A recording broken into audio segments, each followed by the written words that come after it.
sur la page RGFM.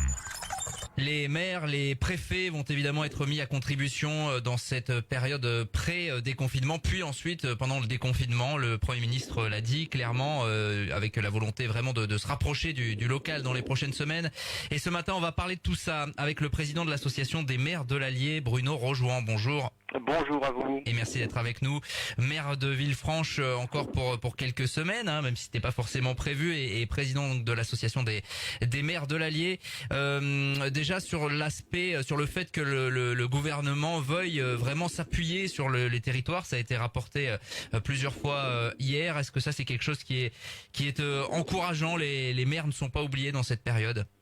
Non, ce n'est pas une surprise parce que de toute façon, quand il y a des difficultés dans le pays et que le gouvernement veut mettre en place des actions concrètes, il n'a qu'un seul interlocuteur, il n'en a qu'un seul, c'est le maire évidemment, comme toujours.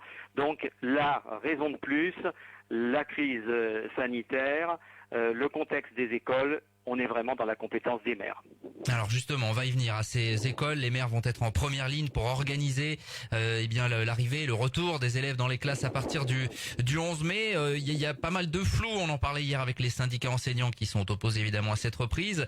Est-ce que vous, aujourd'hui, vous avez davantage d'éléments sur la manière dont les maires vont être mis à contribution? Comment vont-ils faire, tout simplement? Alors oui, quand même, les choses avancent et les discussions sont nombreuses et variées et on voit se distinguer un petit peu comment va pouvoir se passer cette rentrée scolaire, un peu particulière. Alors ce qu'on sait d'ores et déjà et qui devrait être confirmé dans les jours qui vont venir, c'est que pour les écoles, il y a 3 niveaux qui sont concernés de rentrée: les grandes sections, les CP et les CM2. Et que ces élèves seront accueillis non pas le lundi 11, comme on dit beaucoup dans la presse, c'est pas le lundi 11, le lundi 11, ce sera la rentrée des enseignants. Et donc on calera avec les enseignants, les maires, les communes caleront avec les enseignants les derniers préparatifs de l'accueil des enfants qui ne commencera que le mardi 12. La première semaine avec les 3 niveaux que je viens de donner, et puis à partir de la deuxième semaine, donc à partir du 18 mai, à ce moment-là, l'école, selon ses possibilités, s'ouvrira aux autres niveaux. Donc vous voyez que tout ça va s'échelonner un peu dans le temps. Ceci dit, les jours se rapprochent.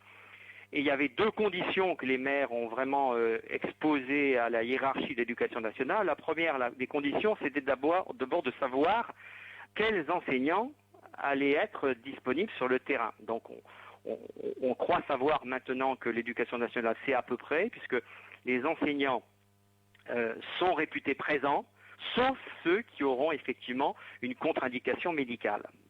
Et la deuxième chose, c'est les familles enverront-elles leurs enfants à l'école.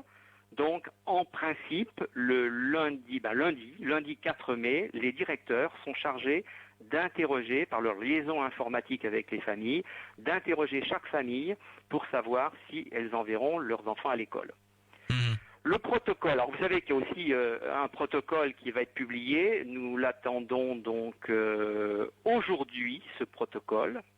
Et ce protocole va définir les conditions d'accueil sanitaire, c'est-à-dire la désinfection, l'organisation sanitaire qu'il faut mettre en place, le lavage des mains, le gel, etc., à l'intérieur de l'école. Donc on peut dire que ce week-end prolongé là est un week-end de travail pour les maires, et puis ça va s'enchaîner avec la semaine prochaine pour affiner tout ça, mais on commence à sortir un petit peu du brouillard. Ouais. Cet aspect progressivité finalement dans la reprise n'avait pas forcément été énoncé clairement hier par le Premier ministre. Vous avez eu des informations grâce à l'Assemblée des départements de France, c'est ça? Il y a eu des non, pas du tout. Alors les informations sont internes à l'Allier, donc c'est des discussions avec Madame Presto, qui est donc la DAZEN, la directrice des services académiques de l'Allier, et Madame la préfète de l'Allier, donc où nous essayons effectivement de voir un peu les choses. L'objectif, c'est pas de démarrer avec tout le monde, c'est pas possible de toute façon. C'est pas possible, car il y aura cette contrainte, cette fameuse contrainte sanitaire numéro 1 qui va être le groupe élève, puisque si les choses sont bien précises dans ce sens-là, il ne pourra pas y avoir de groupe supérieur à 15. Ce qui veut dire qu'un groupe devrait être complètement indépendant d'un autre groupe, qu'il n'y ait pas de mélange, de contact entre un groupe de 15 et un autre groupe de 15. Donc toute la journée scolaire doit se dérouler comme ça. C'est bien là la difficulté des maires, parce que c'est l'organisation de ce système par groupe de 15 qui ne devront jamais se croiser toute la journée, pendant toute la journée scolaire. Et là, ça demande un travail important. Alors pourquoi par groupe de 15? C'est parce que ça permet d'espacer les enfants à l'intérieur de la classe. Et puis, c'est aussi, j'allais dire, un moyen de pouvoir circuler dans l'école en évitant les contacts. Donc le groupe de 15 aura ses contacts avec le distanciel, donc la distance de sécurité entre les élèves. Et s'il y avait un cas donc d'un enfant qui serait touché par le Covid, etc., on saurait que ça se limite, il faut travailler, il faut explorer ce groupe de 15 là. Avec à retenir donc cette rentrée progressive selon les niveaux, notamment dans le département de l'Allier. Est-ce que vous avez eu des retours déjà de maires inquiets qui se disent mais comment je vais faire en termes de locaux, en termes de personnel municipal, comment ça va se passer? Tous les maires sont inquiets parce que c'est un système très compliqué à mettre en place, mais les maires ont toujours de la bonne volonté, toujours. Hein, c'est quand même l'objectif, c'est de ramener un peu les enfants vers la scolarité et de ramener aussi les enfants qui ont complètement décroché. Vous savez on estime, alors les statistiques sont 5 et 10% des élèves ont complètement décroché. C'est-à-dire que dans le système mis en place par l'éducation nationale, pour avoir un contact par les liaisons informatiques, par les biais des moyens de communication, mais il y en a que l'éducation nationale a complètement perdu. Donc il faudrait d'abord que ceux-là soient les premiers concernés par le retour à l'école, parce que eux, on peuvent quand même pas rester pendant des semaines sans avoir d'enseignement qui les concerne.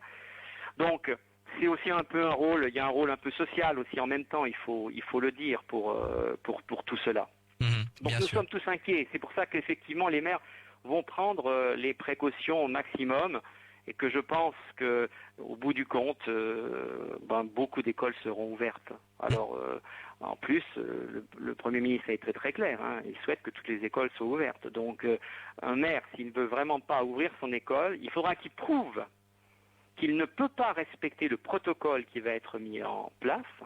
Et on peut imaginer que l'État fera valoir ses droits et sa légalité pour essayer d'obtenir l'ouverture de l'école. Donc je pense qu'il va y avoir plutôt de la bonne volonté et chacun va essayer de faire son maximum pour que les enfants puissent être scolarisés à nouveau. Ça, c'est évidemment le gros dossier, mais il y en a d'autres. On a vu qu'il y a plein de choses qui se sont mises en place dans les communes de l'Allier, souvent de manière un petit peu ponctuelle, avec l'aide des habitants, également autour du maire.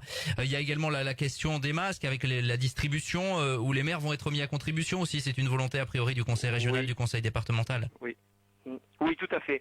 Les trois niveaux de collectivité, c'est-à-dire commune, conseil départemental et conseil régional, ont immédiatement joué leur rôle. Le conseil régional, hier, a envoyé à chaque commune, à chaque mairie, un petit recensement pour savoir combien il fallait livrer de masques.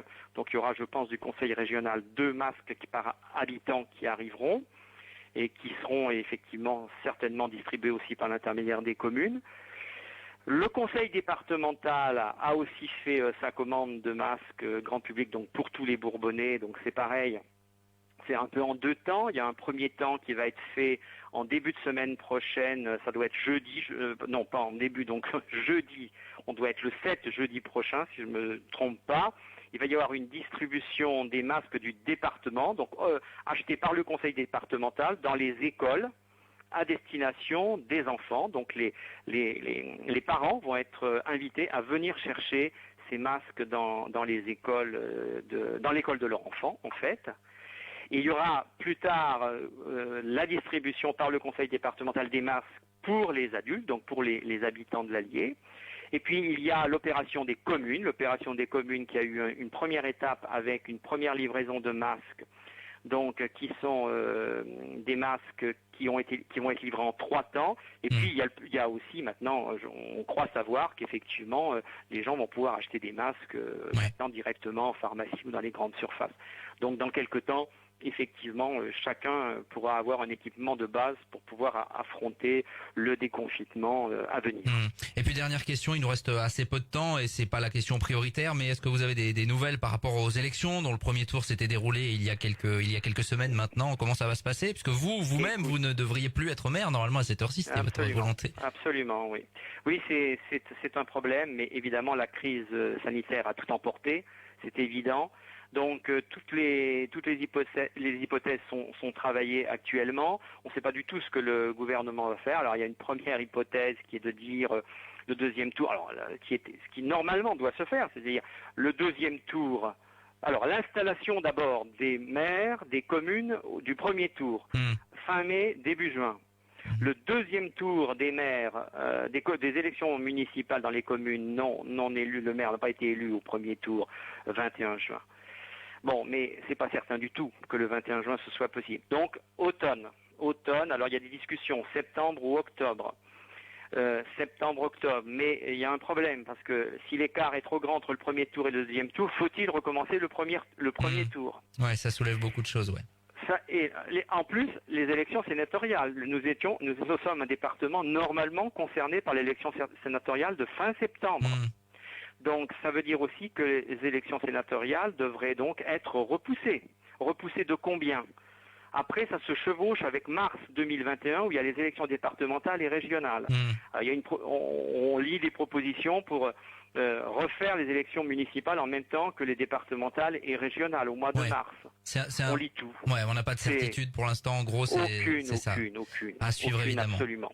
Merci Bruno Rejoin d'avoir été avec nous. Je vous en prie. Merci d'avoir été avec nous, président de l'association des maires de l'Allier. Très bonne journée. Le Good Morning Montluç poursuit dans un instant. 7h45, l'invité du jour. En direct sur 92.3 et en Facebook Live vidéo sur la page RGFM.